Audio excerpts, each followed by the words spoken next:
మన వారాహి సిల్వర్ జ్యువెలరీలో అద్భుతమైన ఆఫర్స్ పొందండి మరియు కారు గెలుచుకునే గొప్ప అవకాశం. పోలవరం ప్రాజెక్టు డయాఫ్రమ్ వాల్ నిర్మాణం పూర్తయింది. ఇక ఈ మేరకు కూడా హర్షం వ్యక్తం చేశారు ఏపీ సీఎం చంద్రబాబు. ఎక్స్ వేదికగా ట్వీట్ చేశారు సీఎం చంద్రబాబు. ఈ విషయాన్ని ఇరిగేషన్ శాఖ ఇంజనీర్లకు అభినందనలు తెలిపారు ఏపీ సీఎం.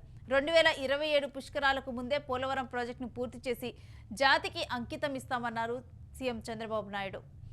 దీనికి సంబంధించినటువంటి ఇన్ఫర్మేషన్ మా ప్రతినిధి వెంకట్ అడిగి తెలుసుకుందాం.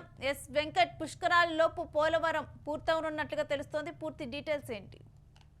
ఎస్ రేణు, పోలవరం ప్రాజెక్టుకు సంబంధించి గత దాదాపుగా అంటే 2014 నుంచి కూడా ఆంధ్రప్రదేశ్ తో పాటు ఇటు తెలంగాణలో కూడా పెద్ద ఎత్తున చర్చ జరుగుతుంది. పోలవరం ప్రాజెక్ట్ ఎప్పుడు పూర్తవుతుంది అనే దానికి సంబంధించి ఇప్పటివరకు మనం చాలా గడువులు వింటూ వచ్చాం. అంటే 2019లోనేమో 2021కి పూర్తవుతుందో 20కి పూర్తవుతుందని చెప్తూ వచ్చారు. 2019కి గ్రావిటీ ద్వారా నీళ్లు ఇస్తామని కూడా అప్పట్లో ప్రకటించడం జరిగింది. అయితే అది సాధ్యం కాలేదు. ఆ తర్వాత మళ్ళీ జగన్ వచ్చిన తర్వాత మళ్ళీ కొంత పనులు నెమ్మదించాయనేటువంటి ఆరోపణలు కూడా ఉన్నాయి.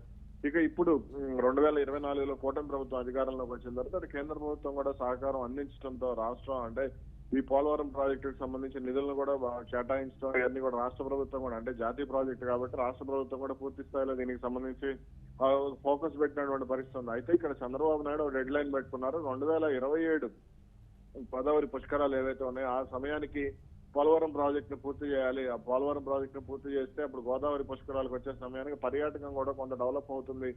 పర్యాటకం కూడా కొంత అనుకూలంగా మారేటువంటి అవకాశం ఉంటుంది రాష్ట్రానికి అనేటువంటి ఆలోచనలు కూడా సీఎం చంద్రబాబు నాయుడు తెలుస్తుంది. అందుకనే ఎప్పటికప్పుడు ఆ కీలకమైనటువంటి డయాఫ్రమ్ వాల్ నిర్మాణం కానీ ఇతరత్ర నిర్మాణాలు ఏవైతే ఉన్నాయో వాటి నిర్మాణాలకు సంబంధించి కొంత దృష్టి కూడా సారిస్తున్నారు. అలాగే కాలువలకు సంబంధించి అంటే కొంత పునరావాసానికి సంబంధించి కూడా ఎక్కడా ఇబ్బందులు రాకుండా రాష్ట్ర ప్రభుత్వం అయితే చర్యలు తీసుకుంటున్నటువంటి పరిస్థితి మనకు కనపడుతోంది. ఇటీవల కూడా పునరావాసం ఎవరైతే అక్కడ ఇళ్లు, స్థలాలు, పొలాలు కోల్పోయారో వాళ్ళందరికీ సంబంధించి రాష్ట్ర ప్రభుత్వం నిధులు కూడా కేటాయించడం, వాళ్ళకి చెక్కులు కూడా అందించడం జరిగింది.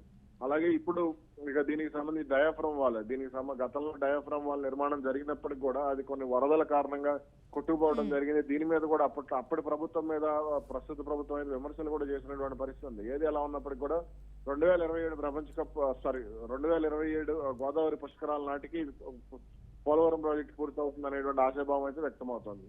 Right, thanks for the details Venkat.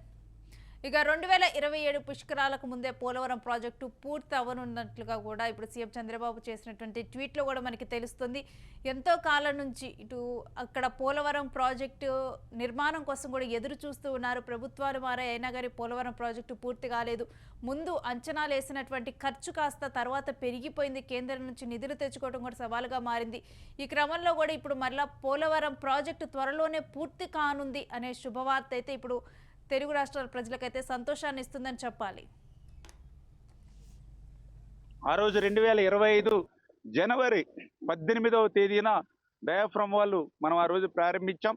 మరి ఆ రోజు 2025 జనవరి 18న ప్రారంభమైనటువంటి డయాఫ్రమ్ వాళ్ళు ఇవాళ 2026 ఏప్రిల్ 2వ తేదీన అంటే 440 రోజుల్లో డయాఫ్రమ్ వాళ్ళు ఈ రోజు మనం పూర్తి చేసినటువంటి పరిస్థితి. దగ్గర దగ్గర 1372 మీటర్ల పొడవైనటువంటి ఈ డయాఫ్రమ్ వాల్, 365 ప్యానెల్స్ ఉన్నటువంటి ఈ డయాఫ్రమ్ వాల్, 67,147 స్క్వేర్ మీటర్లు ఉన్నటువంటి ఈ డయాఫ్రమ్ వాల్ ని మనం 440 రోజుల్లో ఇవాళ పూర్తి చేశామంటే దానికి కారణం ఏదైతే వరదల సమయంలో కూడా వర్షాకాలంలో కూడా పనులు ఆపకుండా ఎగువ కాపర్ డ్యాము మరి ప్రమాదభరితంగా ఉంటే దానికి మళ్ళీ బట్రస్ డ్యాము 100% ఇన్ టైంలో పూర్తి చేసి ఆ రకంగా డే అండ్ నైట్ వరదల టైంలోను వర్షాకాలం సమయంలో కూడా పనులు చేశాం కాబట్టి 440 రోజులు టైంలో రికార్డ్ టైంలో మరి అత్యంత ప్రావీణ్యత ఉన్నటువంటి బావర్ సంస్థ సహకారంతో మరి ఈరోజు డయాఫ్రమ్ వాల్ని మనం పూర్తి చేసుకోవడం చాలా సంతోషం అనే విషయాన్ని ఈ సందర్భంగా తెలియజేసుకుంటూ